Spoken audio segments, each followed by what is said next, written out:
បងមិញភ្លេចសួរបងឯងមកហ្នឹងបងជិះមកដែរបងបើកឡានមួយក៏ជិះយន្តហោះមកបងបាទខ្ញុំបើកឡានមកបើកឡានពី Philadelphia មកតែម្ដងបាទធ្វើការរយៈពេលប៉ុន្មានមកដល់បងខ្ញុំបើកមកវាបើនិយាយរឿងម៉ៃវាត្រូវ2860 ផ្លាយម៉ៃបាទគិតជាគីឡូប្រហែលជា5000គីឡូអញ្ចឹងណាប្រហែលទងប៉ុណ្ណឹងបាទហើយខ្ញុំមកហ្នឹងខ្ញុំបើកមកហ្នឹងខ្ញុំគេងតាមផ្លូវ3យប់4ថ្ងៃបានមកដល់នេះគេងនៅឡាននោះមើលក៏ចូលតែជួយបាទគេងនៅឡានខ្ញុំគេងនៅឡានហ្មងបាទខ្ញុំមានឡានធំអូបាទបាទ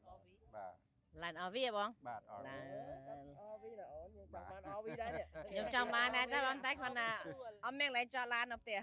បាទអត់មានកន្លែងដាក់នេះហើយពិបាក maintenance ទៀតឡានបាទយ៉ាបាទឡានធំវារៀងពិបាកបន្តិចចាបាទ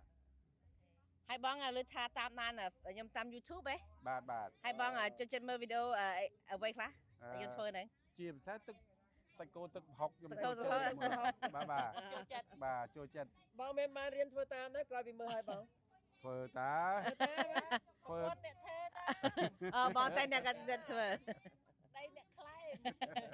ចង់និយាយថាគាត់យក idea ដែរណាយកពី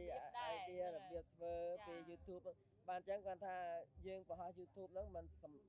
យើងមិនចាំបាច់តែធ្វើដូច 100% ទេមិនអញ្ចឹងចាហើយឲ្យជាយក idea តែបើយើងធ្វើឲ្យត្រូវ 100% គឺថាចេញមកលទ្ធផលត្រូវនឹងធ្វើតែម្ដងហ្នឹងនិយាយការពិតណាចា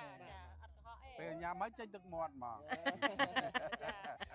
អូខេបងអរគុណច្រើនបងណាអូខេបងមានអីផ្ដាំផ្ញើទៅទស្សនិកជនយើងដែរបងបើចូលចិត្តយើងត្រូវតែធ្វើម៉េច like បើបងប្អូនចូលចិត្តត្រូវតែ like ហើយ subscribe នឹងនៅ channel Alisa Kitchen បាទ Alisa Kitchen ហ្នឹងអូខេបងប្អូនគាត់ចូលចិត្តវីដេអូនេះសូម like comment